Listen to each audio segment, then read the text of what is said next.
What's up guys, ToneLoc here, got some hot off the press news. Friday the 13th, the game developer Illfonic has been accused by fans of abandoning the title by transitioning to its new project, Dead Alliance.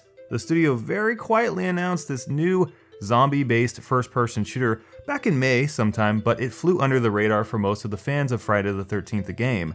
The main reason that people didn't really know about it is because it was announced near the release of Friday the 13th.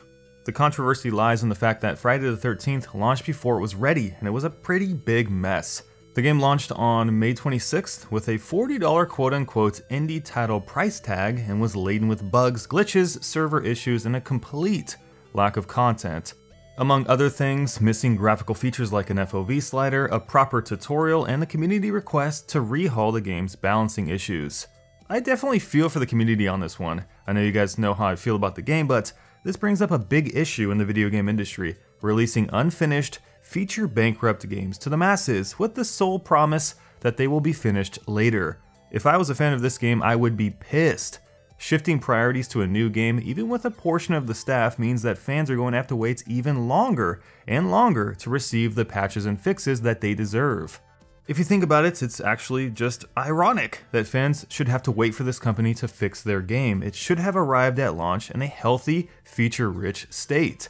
I know I was not the only one who played the game at launch and was met with just inexcusable server issues. Sometimes I had to wait 10 or 15 minutes to get into a game. Crashes and disconnects only followed, so finding a working game was problematic.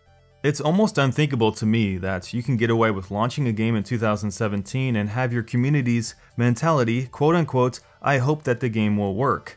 But the reason this stinks so badly for fans is that Dead Alliance is set to come out next month, with its beta releasing literally in 2 days on July 27th. What kind of bait and switch is this? Worst part is, the developer had promised after the launch of the game that the above issues would be fixed quickly, and after 2 months later, Friday the 13th, the game is still a buggy mess. You put 2 and 2 together and it's safe to assume that Friday the 13th, the game hasn't received the updates it's needed because perhaps the company is instead working on Dead Alliance. That's the theory anyway. Now the company did respond. They have promised that the fixes for F13 are coming, as they have said many times before, as well as more single-player content free later this year. But the word promise doesn't seem to hold a lot of weight for the game right now. As you can expect, people are slamming the hell out of Friday the 13th, the game, on the Steam forums as we speak. I think this is a good lesson for our industry actually, and that is to not let this behavior go unchallenged. You know, many years ago the term games as a service was coined, and Friday the 13th, the game, seems to fit right in with that mold. Sadly, it's the mold that doesn't fit. The game that releases in a bad state and uses future resources to fix the game that should never have launched in that particular state. When games are done right, future development time should be used to provide more, not to provide what should have already been expected at launch. Even though I did not enjoy the game, I am very happy for those who have gleaned some enjoyment from Friday the 13th, the game.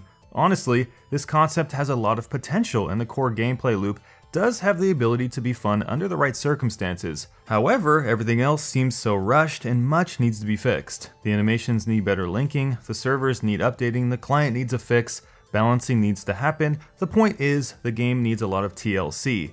And it's not that these fixes aren't affecting the player experience either, because they are. The reason this is such a big issue is that the developer put out an unfinished game that makes it difficult for players to enjoy it, because it wasn't finished.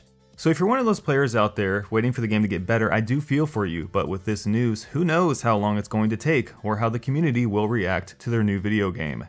So, video game companies, finish your fucking games when you launch them, and people, don't buy them if they're not. Thanks for watching everyone. If you enjoy the content I put out on this channel, feel free to subscribe to Downward Thrust, and consider checking out my Patreon at patreon.com/downwardthrust. You guys have a kick-ass day, and we'll see you in our next video.